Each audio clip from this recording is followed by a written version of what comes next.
નવસારીમાં પૂર્ણા નદીમાં પાણીની ભરપૂર આવક થઈ છે। ઉપરવાસમાં ભારે વરસાદથી પાણીની આવક વધી। પૂર્ણા નદીમાં 4 કલાકમાં 5 ફૂટ જળ સપાટી વધી છે। ભારે વરસાદને લઈને પૂર્ણા નદીમાં પાણીની આવક થઈ છે। ઉપરવાસમાં ભારે વરસાદના પગલે પૂર્ણાના જળસ્તર વધ્યા। નવસારી શહેર નજીક વહેતી પૂર્ણા નદીના જળમાં વધારો થયો।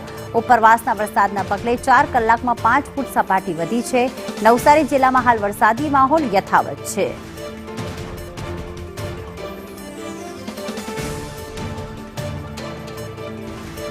રાજન અમારી સાથે જોડાઈ ગયા છે। રાજન, પૂર્ણા નદીમાં ભરપૂર પાણીની આવક થઈ, શું વિગતો સામે આવી રહી છે હાલમાં?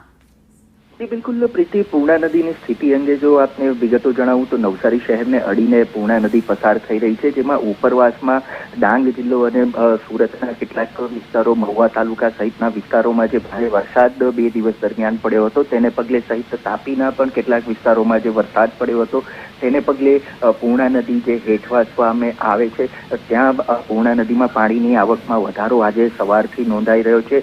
કહી શકાય કે વહેલી સવારે પૂર્ણા નદીની સપાટી 10 ફૂટ ઉપર વહી રહી હતી, જે 4 કલાક બાદ એટલે કે લગભગ 12 વાગ્યાની આસપાસ 16 ફૂટ જેટલી વહેવા લાગી હતી। એટલે કહી શકાય કે 4 કલાકની અંદર 6 ફૂટ જેટલો પૂર્ણા નદીની સપાટીમાં જળસ્તરમાં વધારો થયો હતો। જો કે પૂર્ણા નદીની ભયજનક સપાટી જે છે એ 23 ફૂટની છે અને હાલ જે છે એ સપાટી પૂર્ણા નદીની 16 ફૂટ થી નજીક વહી રહી છે। એટલે ખાસ કોઈ ચિંતાનો માહોલ નથી। તેમ છતાં પણ જે બિલકુલ નીચાણવાળા વિસ્તારો છે, જે પૂર્ણા નદીના કિનારાના વિસ્તારો છે, ત્યાં રહેતા લોકોને સાવચેત રહેવા માટે સૂચના આપવામાં આવી છે અને સાથે જ તંત્ર દ્વારા સતત પૂર્ણા નદીની સ્થિતિ ઉપર નજર રાખવામાં આવી રહી છે। આભાર તમામ વિગતો માટે રાજન।